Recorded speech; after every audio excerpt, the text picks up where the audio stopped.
प्रश्न है 4u² plus 8u, इसका जो है गुणनखंड करके शून्यक ज्ञात करके उसके बाद से शून्यकों के योग और शून्यकों के गुणनफल का जांच करना है।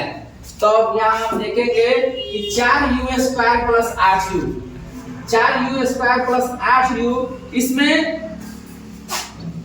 ax² plus bx plus c द्विघात बहुपद का ये फॉर्मेट है। तो ax² bx² प्लस c नहीं है, इसमें c नहीं है, तो c यहाँ पे हम 0 मान लेंगे। तो इसको बनाना हम स्टार्ट करें। 4u² 8u, दोनों में 4 है, दोनों में 4 कॉमन है, तो 4 कॉमन है और u भी कॉमन है, 4 ही हो गया।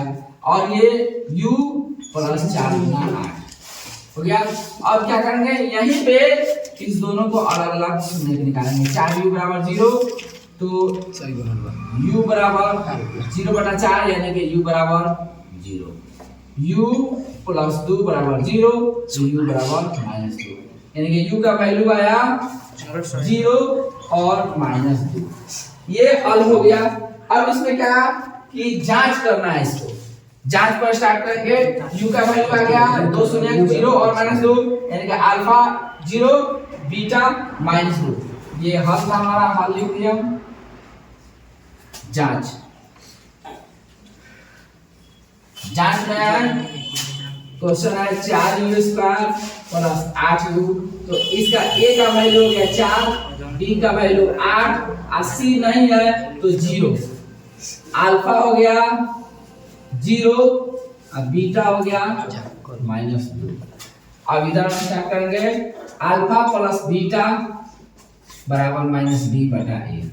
अल्फा का वैल्यू है 0 डालिए, बीटा का वैल्यू है -2 डालिए। अल्फा और बीटा दोनों का वैल्यू आ गया, अल्फा का बीटा वैल्यू 0, बीटा का वैल्यू -2 और -b, b का मान है 8, तो यहाँ -8।